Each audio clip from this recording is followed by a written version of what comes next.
Abra sua Bíblia comigo, por favor. O Evangelho de Mateus. Eu quero nessa noite, o capítulo 11. Hoje não teremos apresentação de crianças, então eu vou poder até falar mais calmo hoje, né?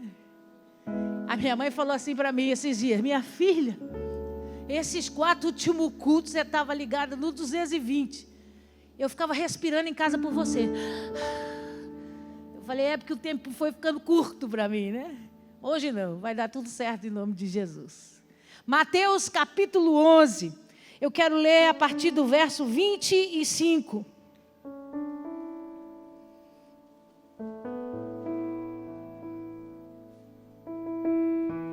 Vamos estudar a Santa Palavra nessa noite. Assim diz o Senhor para nós. Por aquele tempo, exclamou Jesus: graças te dou, ó Pai, Senhor do céu e da terra, porque ocultaste essas coisas aos sábios e instruídos e as revelaste aos pequeninos. Sim, ó Pai, porque assim foi do teu agrado. Tudo me foi entregue por meu Pai. Ninguém conhece o Filho senão o Pai, e ninguém conhece o Pai senão o Filho, e aquele a quem o Filho quiser revelar. Vinde a mim, todos os que estáis cansados e sobrecarregados, e eu vos aliviarei. Tomai sobre vós o meu jugo, e aprendei de mim, porque sou manso e humilde de coração, e achareis descanso para a vossa alma, porque o meu jugo é suave e o meu fardo é leve. Amém, aleluia. Feche os seus olhos, abaixa a sua cabeça. Poderoso Deus, em nome de Jesus, essa é a tua santa palavra, e nós estamos aqui reunidos para ouvir falar de ti. Deus, ministra aos nossos corações essa noite, que o ouvido que não ouvia passe a ouvir, que o coração que recebia as Escrituras, mas não a compreendia, que nessa noite lhe seja revelado. Eu me coloco atrás da cruz de Cristo, a sombra do Onipotente.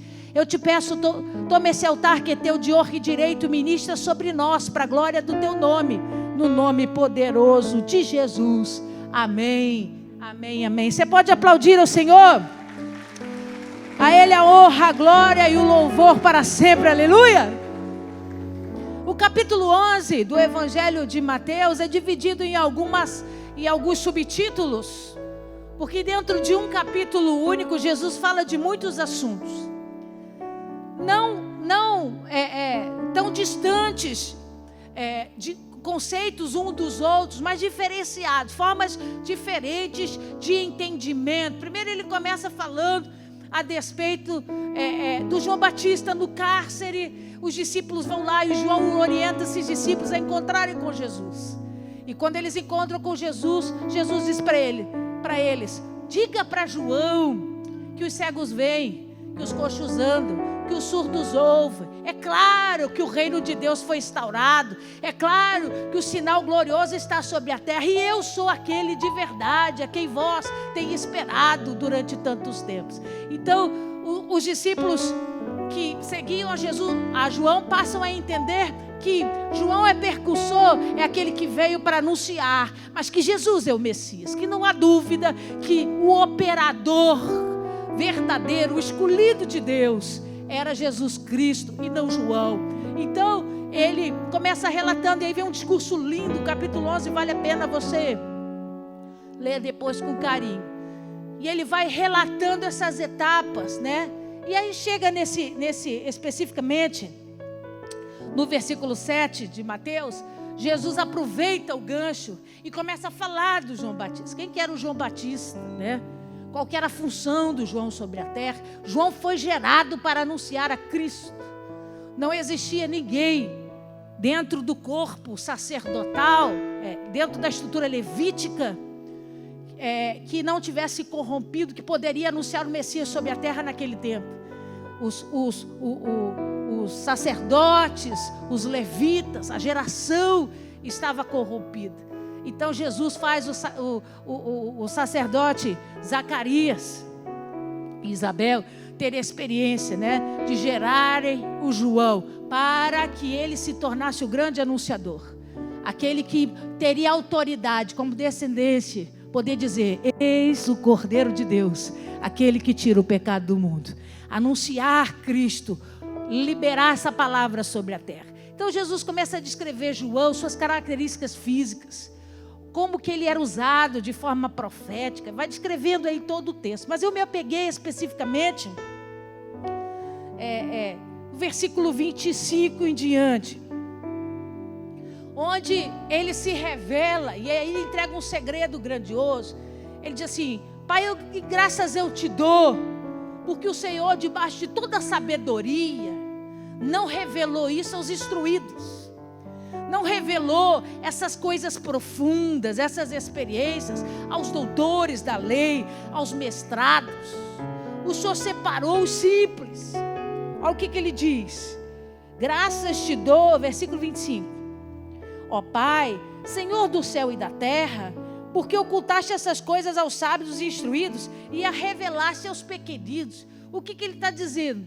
Tem muita gente grande, de conhecimento, de entendimento, que não alcança na profundidade quem sou eu, qual é a minha missão, qual é a minha função e o propósito pelo qual eu estou sobre a terra. Eu estou vivendo sobre a terra. Mas tem muito dos pequenos, dos simples, dos humildes, que estão me experimentando para valer, que estão mergulhando não só naquilo que eles têm ouvido de mim, mas do que eu tenho provido sobre a terra. Você está aí? Diga amém. Então ele, numa conversa com Deus, ele está falando com o Pai, né? Ele está falando com o Eloá, com o nosso Eloí, né? O Deus de intimidade. Ele diz para ele: obrigado porque debaixo de toda a sabedoria, o Senhor não poupou essa experiência de chegar aos pequenos. Levanta a tua mão direita, que eu quero profetizar. Obrigado, Jesus, porque nós como pequenos alcançamos essa revelação. O Senhor tem derramado do conhecimento, da sabedoria e da experiência sobre nós. Não valemos nada, somos insignificantes, mas o Senhor nos amou e tem nos dado o direito de experimentar de toda a sua glória o seu poder. Louvado seja o teu nome sobre a terra. Então ele anima e diz para Deus, para o seu Pai: obrigado, Pai, porque é tão gratificante. Eu fico imaginando quantas professoras nós temos aqui, ou professores, levanta a mão. Quantos são professores? Levanta a mão.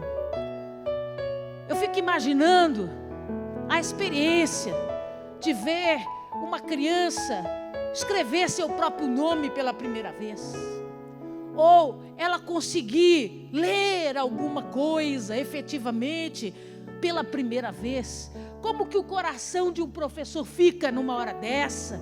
Porque valeu o esforço, valeu o estudo, valeu o incentivo, mas naquele momento um pequenino começou a se revelar para o mundo, começou a ter contato verdadeiramente com o mundo.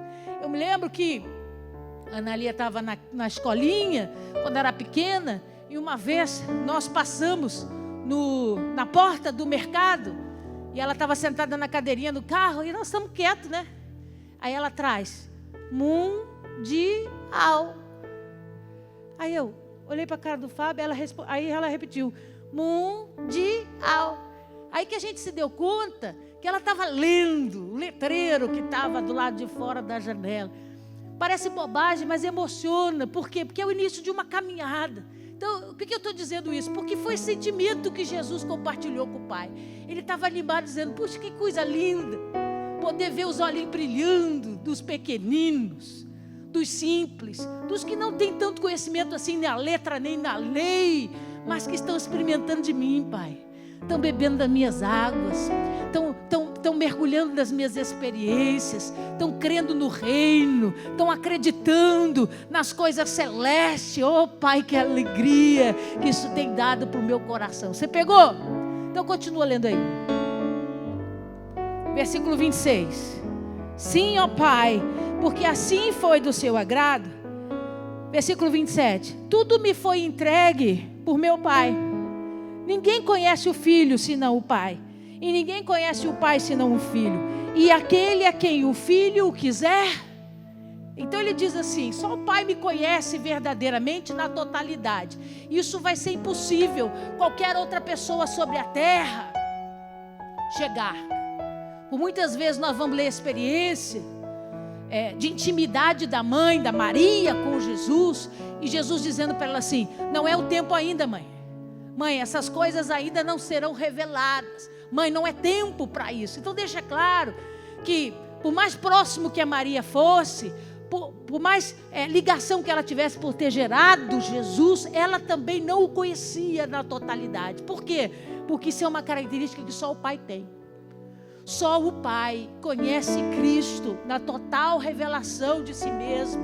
E aí ele fala o inverso, ele diz: da mesma forma, só eu conheço o Pai na intimidade e na totalidade. Jesus fala do que ele via, Jesus fala do que ele presenciava, Jesus fala da natureza pelo qual ele foi criado e de tudo mais que ele participou. Então ele diz: ninguém conhece o Pai como eu, e ninguém me conhece como meu Pai. Até aí você entendeu?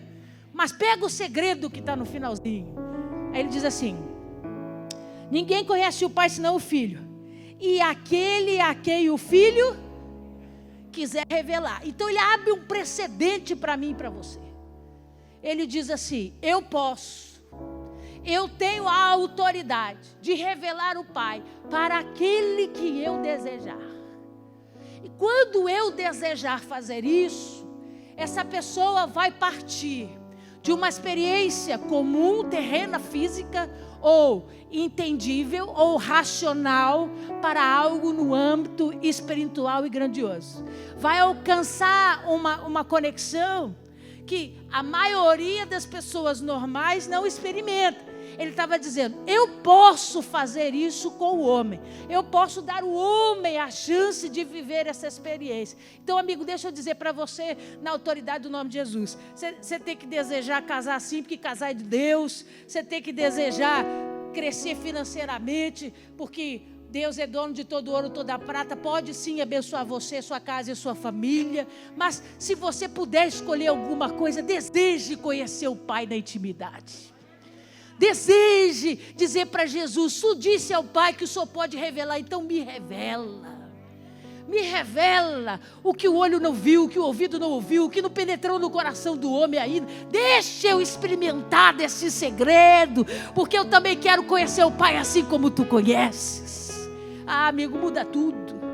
Muda tudo, porque quando você começa a conhecer o Pai nessa intensidade e nessa profundidade, as coisas começam a mudar. Não só dentro de você, mas aqui, ó, principalmente. Por quê, pastora? Por maior paradigma de um homem, esse é quebrado, não no seu interior, na sua alma, mas na sua mente. Nossa mente é cauterizada pelas nossas dores, frustrações, mágoas, pelos erros, por situações que vivemos ou que passamos, tradições, históricos familiares. A sua mente se torna calcificada. E aí, quando Cristo começa a querer revelar o Pai e querer mostrar para você um caminho diferenciado, celestial, espiritual, a sua mente trava. Por quê? Porque ela está presa a tanta coisa dessa terra que ela não consegue evoluir. Então, essa experiência de ver um Pai revelado através de Jesus, é dizer todos os dias: transforma a minha mente, muda a forma de eu entender as coisas, muda a minha visão sobre as coisas, porque eu não consigo alcançar o celeste se eu não tiver a mente de Cristo. Eu não consigo entender o espiritual se eu não me tornar um com aquele que é Espírito. Ah, você está aí? Você pegou? Não tem como eu alcançar o oculto se aquele que promove o oculto não me for revelado. Não tem como eu descobrir segredos se aquele que opera não me foi revelado. A minha mente precisa estar aberta. Eu preciso estar aberto para entender como ele age, como ele faz e como ele vai articular debaixo de todo o seu poder e soberania, para que eu experimente dessas coisas gloriosas e poderosas. Então, o Cristo estava aqui nesses 3 primeiros versículos, nos dando a oportunidade de entender que A vida em comunhão com o Senhor vai evidenciar paralelos, que são escolhas que teremos que fazer. A primeira delas é colocar esse encontro, essa relação de intimidade como prioridade. Deus nunca vai ser o soberano na sua vida se Ele não estiver em primeiro lugar. Por quê? Porque é da raiz dele, faz parte da estrutura dele, não dividir a glória dele nem com nada. Não fala só de pessoas, fala de coisas também. Então, e nós não estamos falando de vida religiosa, porque eu adoro bater nos meninos por causa do Flamengo, né? Deixa de vir para o culto para assistir o Flamengo. O Flamengo está aí, quebrado das pernas. E Jesus vivo, poderoso, ressurreto para a eternidade. E aí, eu não estou falando de uma vida religiosa. Você não veio ao culto para ver o Flamengo. Eu estou falando de uma prática que vai mudar a história da sua vida. De uma prática de relacionamento que ninguém mais vai te magoar ao ponto de você abandonar Deus. Por quê, pastora? Porque Deus é a tua prioridade, não o relacionamento. Porque Deus é a chave da tua vida, não as coisas que acontecem de forma subsequentes. Então, você vai passar por tristeza, por aflição, por decepção, mas não tem desvio na tua história e no teu caminho. Porque Ele é o primeiro, Ele é o único, Ele é soberano, é dEle, por Ele, para Ele, todas as coisas, aleluia. Glória a Deus. Então, acompanha comigo, versículo 28.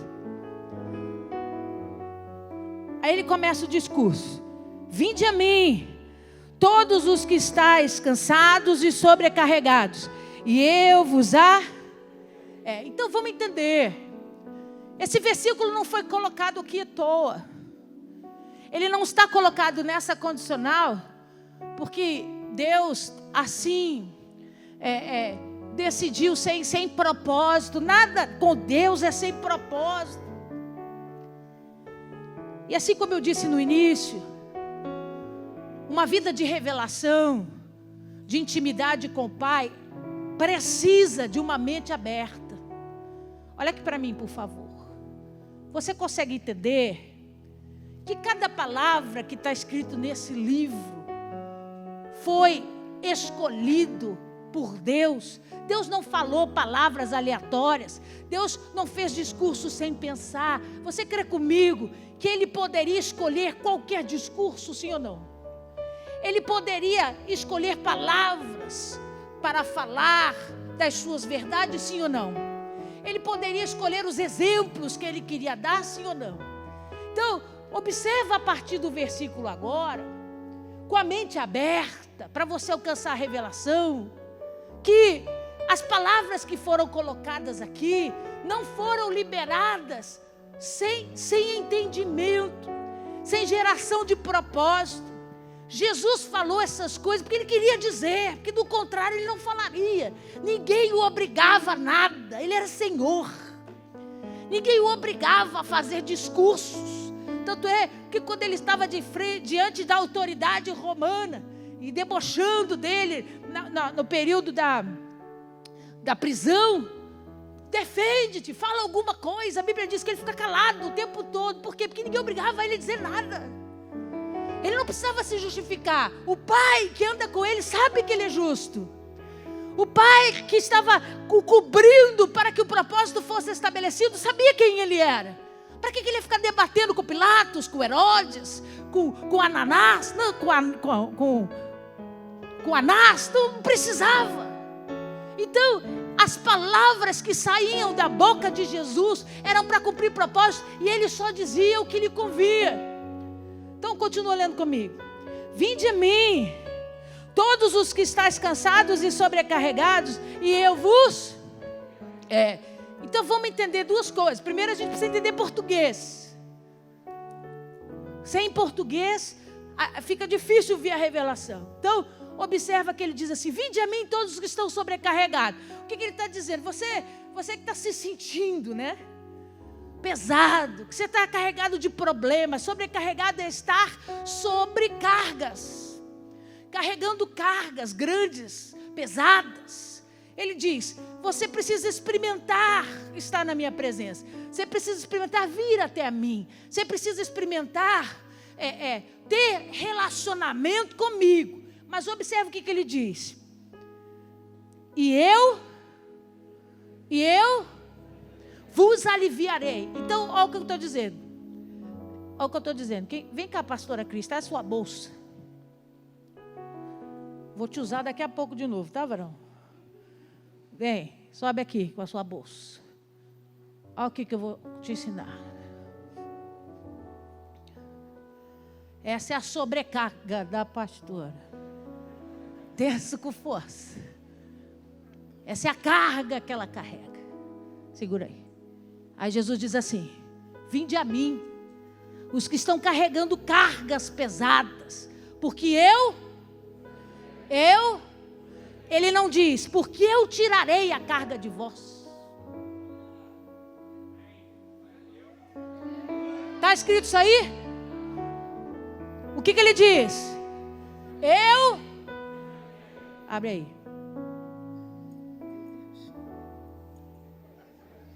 Vai sair muita coisa aqui. Meu Deus. Deixa eu tirar só um pouco. Aqui, ó. Ele tira o peso. Ele diz assim: vinde a mim. Um discurso desse, essa pessoa nunca veio. Essa pessoa nunca esteve.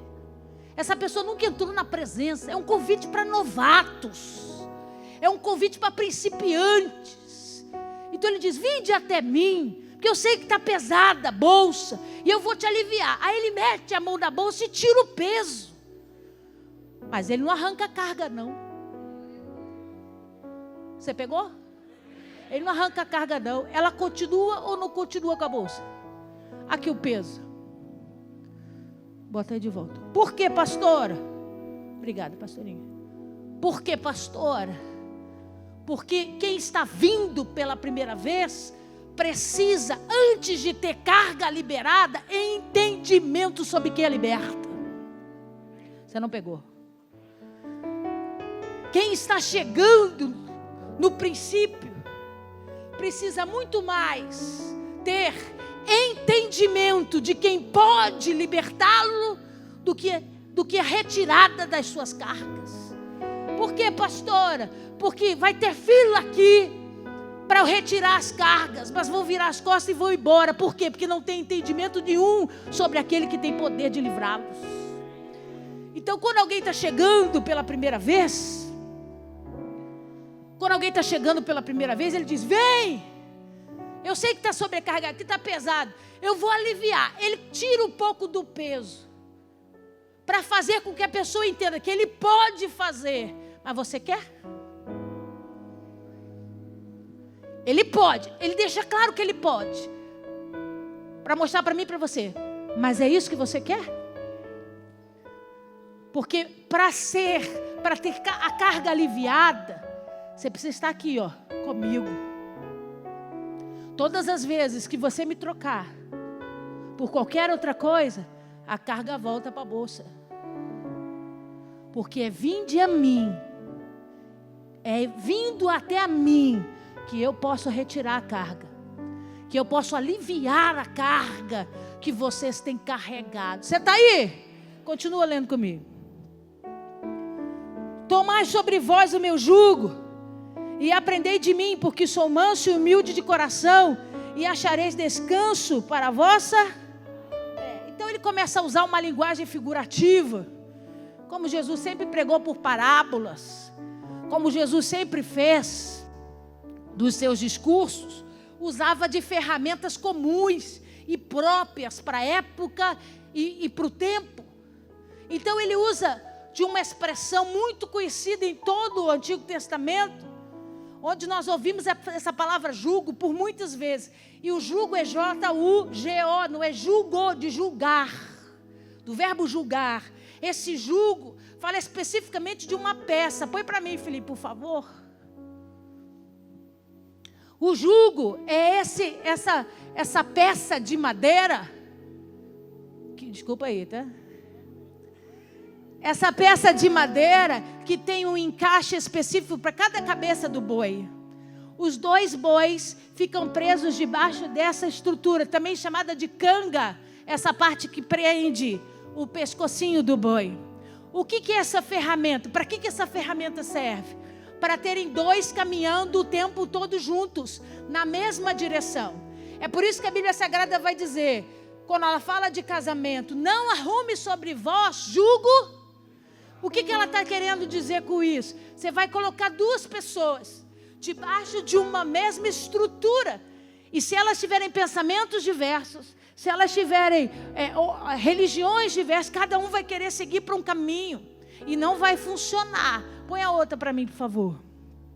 Esse é o jugo. A estrutura de madeira, essa argola embaixo que é chamada de canga, onde se enfia a cabeça e fica preso ali.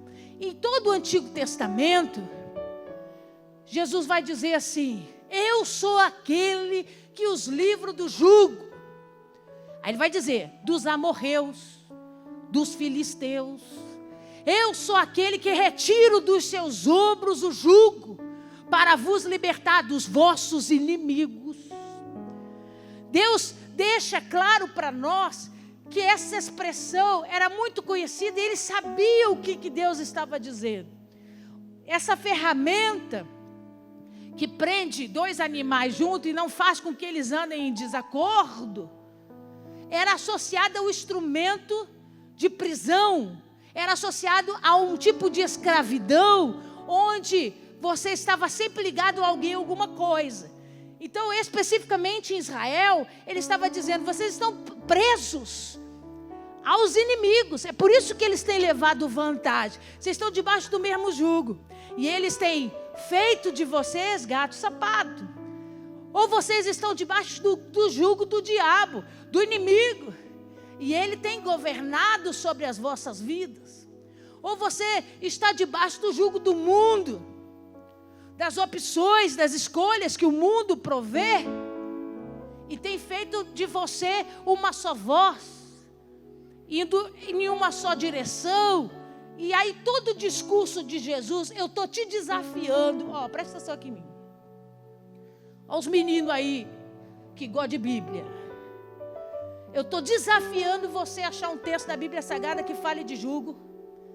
Jesus libertando o homem do jugo, que não esteja associado a um texto que fale especificamente de inimigos, ou de alguma situação envolvida com pecado.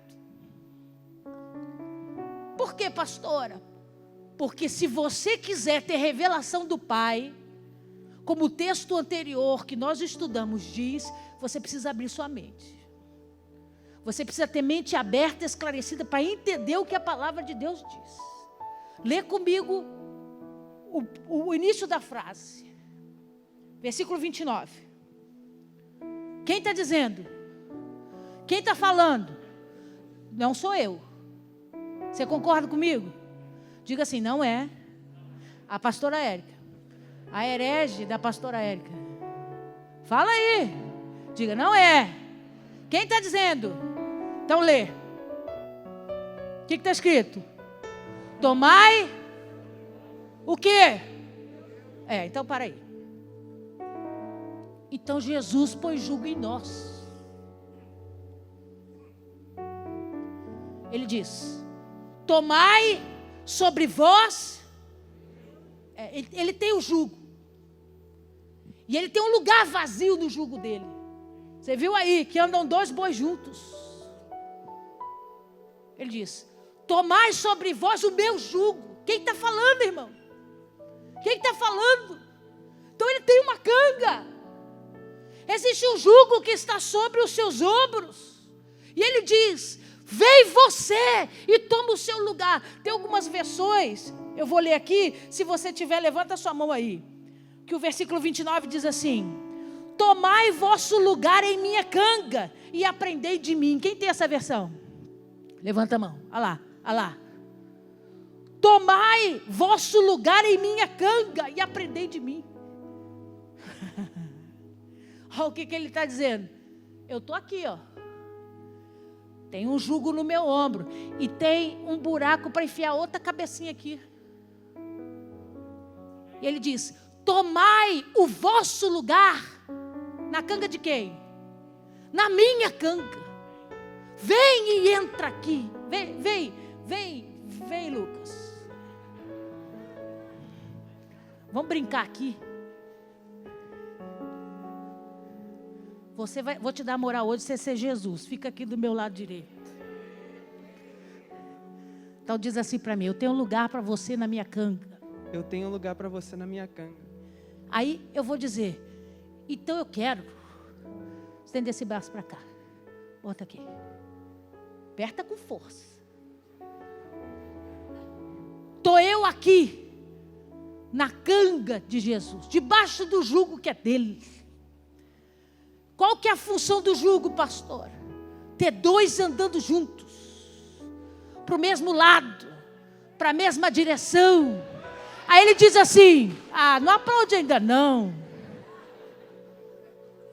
Ele diz assim: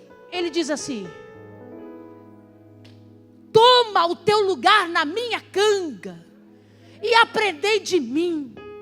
O que ele está dizendo? Olha para mim, Érica, para você ver como eu ando. Olha para mim, Érica, para você saber para onde eu vou e como eu gosto de ir. Aprende, Érica, preso a mim, que eu sou manso e sou humilde. Eu sei lidar com os problemas, com as adversidades, com os tropeços, com as acusações, com a blasfêmia, com a traição. Olha para mim, Érica. Estamos debaixo do mesmo jugo, preso na mesma canga.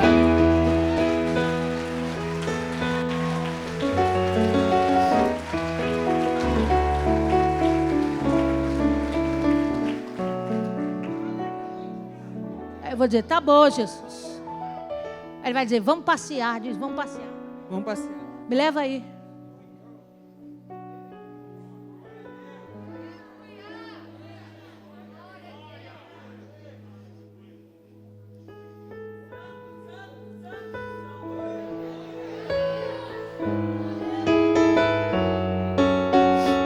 Olha aqui. Eu vim. Eu aceitei o chamado. Eu aceitei o desafio, me coloquei debaixo do jugo dele. Estou presa na mesma canga, eu na minha, ele na dele, mas debaixo do mesmo jugo. E de vez em quando, eu crente, digo assim: queria ir para lá. Olha lá para o pastor lá, olha para o pastor Salvador. Jesus está olhando para lá. Mas eu estou aqui, queria tanto ir lá no Fio e na Yasmin. Aí eu venho. Aí da terceira vez ele dá uma olhadinha para mim. Aí diz assim: você tem certeza que você quer ir? Aí eu digo: eu quero. Ele diz: então tá. Aí ele vem comigo. Eu que estou puxando ele. Aí ele vem. Aí chego aqui. Quando eu chego aqui, eu passo por alguma experiência que não foi boa para mim. Por quê? Porque não era a direção que ele queria. Ele queria que eu fosse para lá, não para cá. Mas tudo é permitido, mas nem tudo me convém. Ele empata às vezes para ver se a gente se liga e entende que não é bom o caminho. Mas por amor ele vem, ele me acompanha aqui, ó. Ele não largou a canga, ele não soltou o jugo. Ele veio. Aí chego aqui, deu ruim para mim. Aí ele olha e diz assim: vem comigo, deixa eu te ensinar o caminho. Aí onde é que a gente vai? Aí ele leva de volta. Aí ele traz de volta e me bota aqui de novo, debaixo da vontade dele. Quando é que eu sei que eu me tornei um crente maduro? Quando eu paro de tentar puxar ele. Quando eu tenho maturidade para entender que eu estou no mesmo jugo, sim. Ele é o Senhor. Ele governa, Ele escolhe, Ele determina. Eu só me submeto, eu só obedeço, eu só ouço, eu só me deixo viver aquilo que Ele quer, aquilo que Ele gosta, aquilo que é da vontade dEle. Eu paro de brigar com Ele aqui e entendo que é muito mais suave Ele me guiar e eu só acompanhar Ele.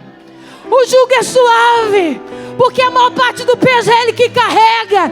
Eu só sou direcionada, Ele só me leva, Ele só me conduz. É por isso que se torna suave. Fica aqui. Por que que com o diabo não é assim? Eu vou precisar abrir meu coração para você nessa noite, e você vai me dar liberdade para isso. Não tem outra opção na história da sua vida. Ou você está debaixo do jugo do diabo, ou você vem para debaixo do jugo de Jesus. Não existe o discurso de eu sou livre para decidir. Não existe esse discurso. Por quê, pastora? Porque liberdade, a palavra ser livre, eu até anotei aqui. A palavra ser livre, no dicionário diz assim: quem é senhor de si e de suas ações, que não está sob julgo. Então quando você diz assim, eu sou livre, Jesus me fez livre. Para de ser imaturo espiritualmente, comece a entender. Ele me fez livre do jugo do diabo. Ele me fez livre do jugo do pecado. Ele me fez livre do jugo que me prendia às outras adorações ilícitas, a prostituição, as drogas, a mentira. Ele me fez livre, mas eu não sou dono de mim. Sabe por quê? Porque se existe um Senhor, existe um servo obediente. Eu não sou livre de nada, que é Ele que governa.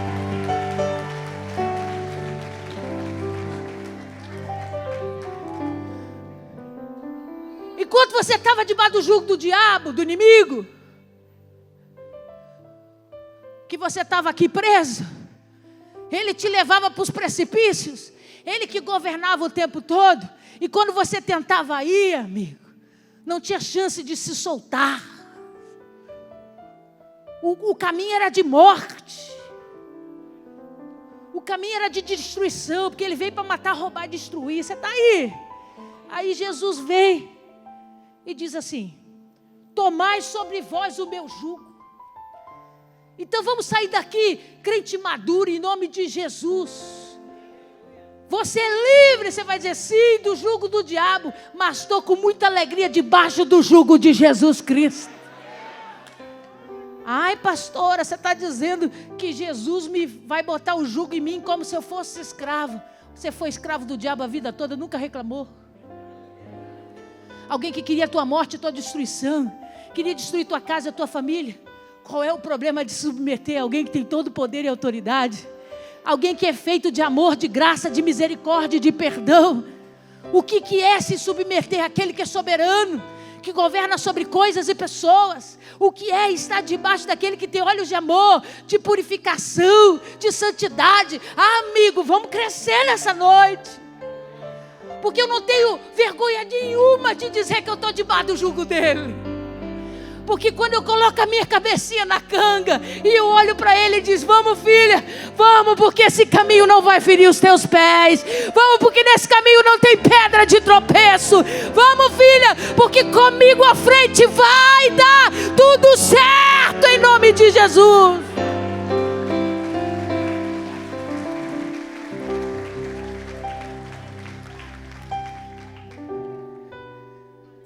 Vamos ler de novo para você entender. Tomai sobre vós o meu jugo e aprendei de mim, porque sou manso e humilde de coração, e achareis descanso para a vossa... O que ele estava querendo dizer? Quando você está preso a mim, quando você está preso aqui comigo, debaixo do mesmo jugo, a sua alma se aquieta. Sabe por quê? Porque as aflições normais da alma não vão te ferir. Por quê, pastora? Porque quando eu estou do teu lado, eu não vou deixar. Eu não vou deixar você passar por experiências que vão te ferir desse jeito. Então, quando você estiver comigo, ali, encostadinho debaixo do mesmo jugo, a sua alma descansará. Descansará da mágoa, descansará da agonia, da angústia, da depressão, vai descansar da ansiedade, vai descansar, porque aprenderemos a andar juntos. O problema é que estamos gerando uma geração que quer caminhar sozinha, uma geração que quer ser independente. Pastora, o Espírito Santo vive em mim, eu sou livre para estar ou ir onde eu quiser. Cuidado, amigo, porque quem disse isso aqui foi Jesus, e Ele é que nos convidou e te convidou para vir para debaixo do jugo dele, porque debaixo do jugo dele, a direção dele é a minha, a visão dele é a minha, a velocidade que ele anda é a minha velocidade, o governo e por onde ele deseja ir ou estabelecer se torna o meu. O ser humano, quando ele começa a ter essa visão de independência, ele se coloca diretamente numa escada que o leva para a queda. Porque o homem sozinho, lembra de João 15? Ele dizendo: eu sou a videira, vós sois os ramos estão presos a mim. Presos a mim. E ele diz: sem mim nada podeis fazer. Debaixo do meu jugo, se você conquista, eu te levei lá. Debaixo do meu jugo, se você cresce, eu te levei lá. Debaixo do meu jugo não tem glória para mim. Debaixo do jugo de Jesus não tem glória para Érica. Por quê? Porque ele diz: eu sou o caminho, eu sou a verdade, eu sou a vida. Ninguém chega ao Pai se não estiver aqui, debaixo da minha direção, debaixo do meu governo, debaixo da minha visão. Você pode aplaudir ao Senhor?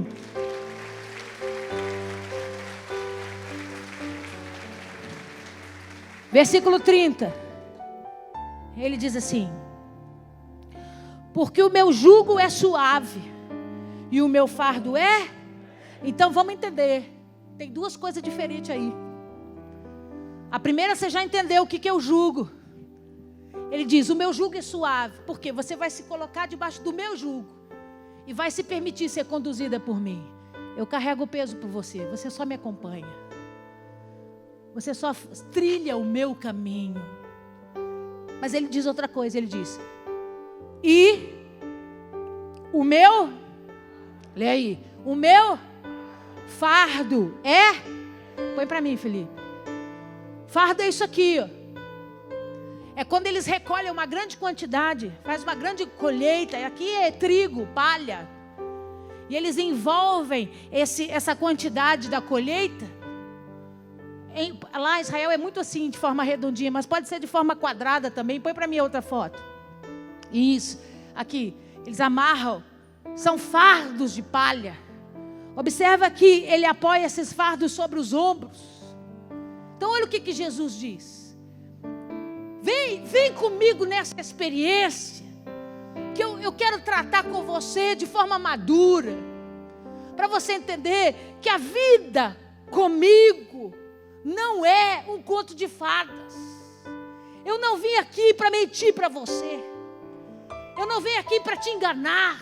Ele diz: no mundo tereis, vai ter que passar, não tem jeito, mas se tiver debaixo do meu jugo, eu levei o maior peso por você, eu levei a parte ruim sobre mim. Confia, vai dar tudo certo. Olha o que ele diz. Ele diz: vamos crescer. Eu preciso dizer uma coisa para você nessa noite. A maturidade espiritual ela gera sabedoria e não encantamentos. Você precisa entender que quanto maior você tiver nessa ligação com o Senhor, o Evangelho não vai ser romantizado para você. As histórias de Jesus são lindas, a obra de Cristo na cruz é maravilhosa, mas não romantize aquilo que Ele não romantizou. Porque Ele diz o tempo todo para mim e para você: não é fácil, eu estou enviando vocês. Olha o que Ele diz para os 12: eu estou enviando vocês para o meio de covis de cobras. Eu estou enviando vocês para um ambiente hostil que está pronto para te devorar. Isso é coisa boa de se ouvir? Não, mas ele está dizendo, mas eu estou aqui, cara. Você não vai passar por essas experiências sozinho. Porque nós estamos juntos, mais do mesmo jugo. Eu vou te caminhar, isso vai fazer você crescer, você amadurecer. Então a gente precisa parar de viver debaixo de encantamento. Eu aceitei Jesus, minha vida vai mudar. Ué, pastora, a senhora não acredita nisso? Então a senhora está pregando contra o que está escrito nas Escrituras. É claro que eu acredito nisso. O que eu não acredito é que é do dia para a noite. Porque ninguém muda caráter do dia para a noite. Ninguém muda comportamento pecaminoso do dia para a noite. Tudo é um propósito, é uma escadinha, é uma guerra, é um gigante que você vai vencendo por dia. Quando você aceita Jesus, a obra começa. Ali não determina uma sentença de vitória eterna. Ali começa o princípio, onde Ele quer derramar sobre você coisas maiores e poderosas. Mas eu preciso entender, vida com Jesus tem jugo e tem o quê? Tem fardo. Que história é essa? Que o evangelho é leve, que o evangelho é fácil, que vida cristã é moleza. Onde que está escrito isso, crente? Me conta a história de alguém que vive esse evangelho. Porque quanto mais jejum, mais oração, mais guerra. Quanto mais busca, mais santidade, mais problema. Que evangelho é esse que você vive light aí, que eu preciso entender essa bagunça? Porque o próprio Cristo disse, tem jugo e tem que carregar nas costas a escolha, a decisão. Que fardo é esse, pastor? O perdão é um fardo. Ninguém perdoa porque ama perdoar. Tem que doer primeiro em você. Mas é uma escolha, eu prefiro carregar por amor a Ele. Eu prefiro liberar por amor a Ele. Me deixa carregar esse fardo. Mas por mais que as pessoas me vejam carregando, eu estou livre por dentro. Eu estou liberta por dentro. Santidade é um fardo. Quem é que diz que ter uma vida santa é fácil? Longe do pecado, longe da contaminação, longe das rodas dos escarnecedores. É uma escolha. É melhor carregar esse fardo do que ser comparado ao ímpio lá fora. É fardo. Ter uma mudança de caráter é fardo. É você que fazia, não fazer mais. É carregar sobre os ombros, passar na frente do botequim e dizer, eu entrava, não entro mais.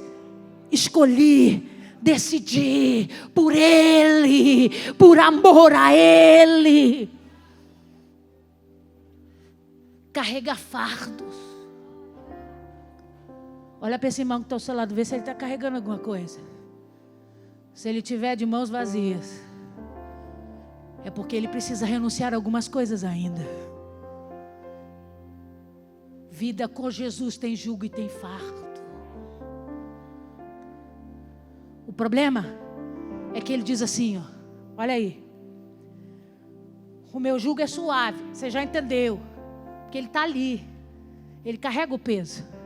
Ele está ali. Ele está governando. Por isso que é suave. Aí ele continua dizendo assim, e o meu fardo é? Por que é leve? Por que esse fardo é leve? E tem uma tradução que eu gosto muito que diz assim, porque o meu jugo é bom. Quem tem essa versão? O meu jugo é bom e o meu fardo é leve. Por que o fardo é leve? Porque a sua mente já foi transformada. Você entende que esse peso que você está carregando não é para te prejudicar. Vai trazer muitos benefícios sobre a tua vida. Por que ele é leve? Porque eu carrego por prazer. Eu tenho prazer das pessoas me olharem e dizer, nossa, como você mudou. Quando eu te conheci antes de Jesus, você era uma pessoa e agora você é uma outra pessoa totalmente diferente.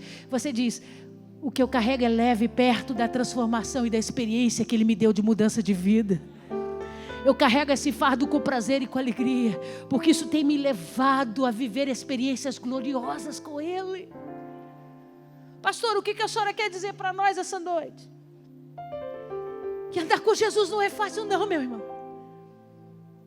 Mas a gente precisa entender, não existe um meio termo para nós. Ou você passou a vida toda debaixo do jugo errado. E não quer se submeter a esse jugo que é bíblico. Por conta dos seus traumas, das suas experiências negativas. O problema é que, nesse caso, a sua alma está falando mais do que a sua razão.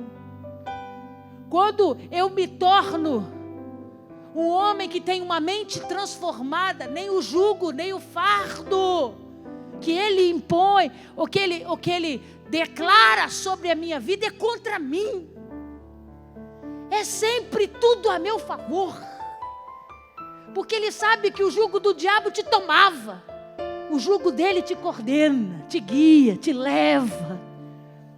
O fardo do diabo destruía você. Tirava suas forças, sua esperança, destruía você por dentro. O dele não. O dele é leve. Você tem consciência que é para o seu bem. Você tem consciência que é para a sua mudança de vida. Você tem consciência que é para te fazer um ser humano melhor. Quando eu me submeto e a minha mente entende isso, eu não tenho vergonha de dizer que Ele é meu Senhor. Quando Ele é Senhor, eu sou servo. Vai lá comigo, vou terminar. Vai lá comigo, 1 Coríntios 7. Que horas são? Já falei demais. 1 Coríntios capítulo 7, vamos ler o que a maturidade espiritual fala.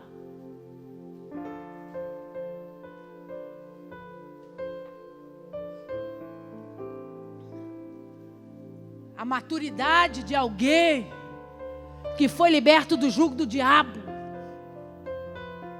e que agora se submete ao jugo de Jesus.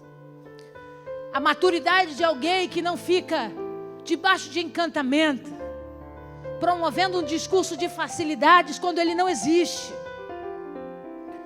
Pastor, Deus não pode, Deus pode tudo. Não ponha Deus dentro de uma caixinha, Deus pode tudo. Ele mudou a vida desse homem do dia para a noite. Ele pode, se Ele quiser, Ele pode. O que eu não posso é pegar a experiência de um homem para toda a terra.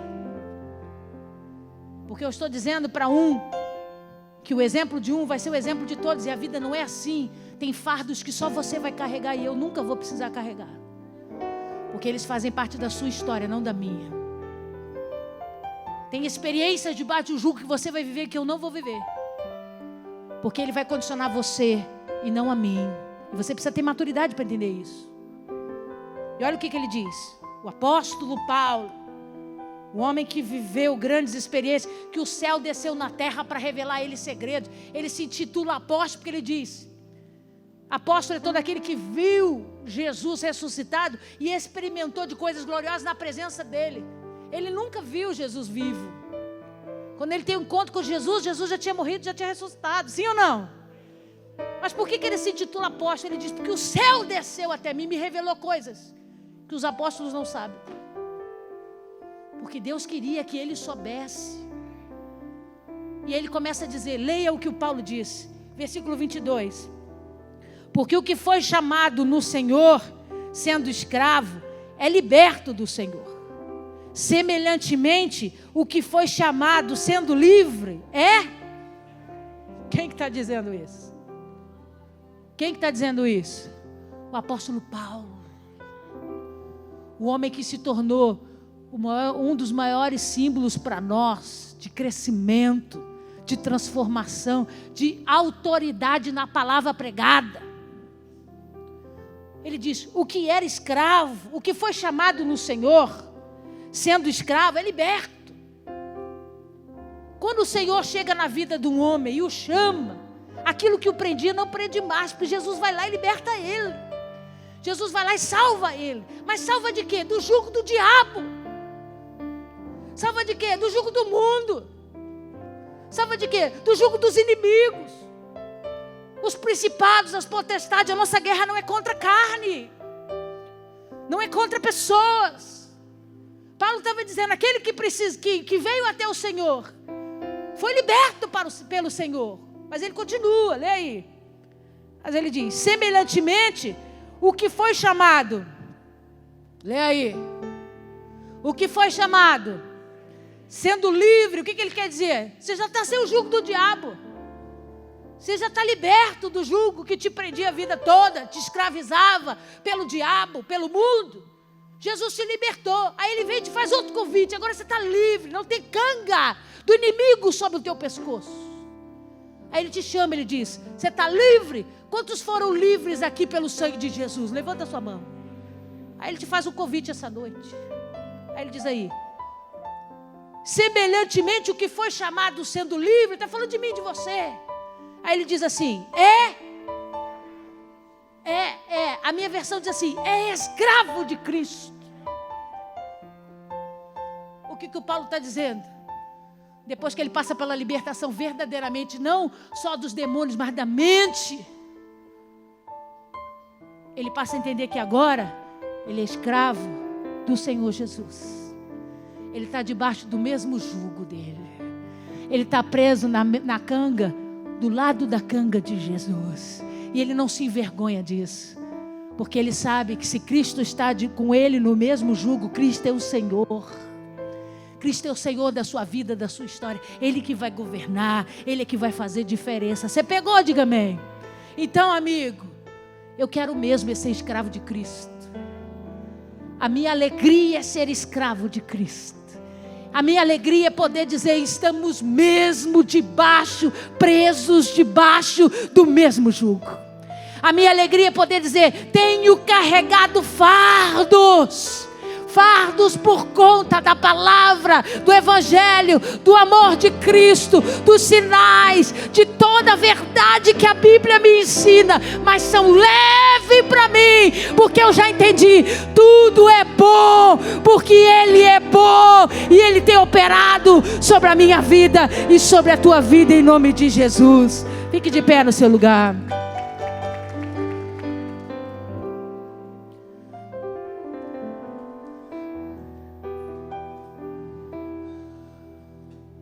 Pastora, mas para mim está tão difícil. Experimenta trocar o jugo nessa noite. Experimenta abrir mão do jugo que você está hoje e vir para debaixo do jugo dele. Para de querer ser independente. O maior erro do homem hoje é querer ser independente. Nós nascemos para depender do Pai. Independência é coisa dessa terra. Nós somos independentes aqui, no reino jamais seremos. No reino tem um rei, e todos os outros o servem e o adoram pela eternidade. A independência tem nos roubado experiências poderosas. Quando eu me submeto à voz dele, aleluia. Quando eu me submeto à vontade dele, não tem erros. É por isso que ele diz assim, estica a mãozinha para mim. Aqui. Ele diz assim, o cair é do homem, o levantar é, abaixa um pouquinho, dobra o seu joelho. Quem está aqui? Quem está aqui? Aí ele faz assim, ó. Por quê? Porque estamos no mesmo jugo. Ele diz, o homem pode até cair 7 vezes, mas eu os levantarei todas as vezes que ele precisar. Por quê? Estamos no mesmo jugo. Eu posso até tropeçar. Cair não. Por quê? Porque o jugo dele me sustenta. O jugo dele me põe de pé. Amigo, entenda nessa noite, se está pesado, se não é bom, você precisa experimentar vir para debaixo do jugo dele. Você precisa vir e experimentar desse jugo bom, suave, e desse fardo que é leve nessa noite, em nome de Jesus.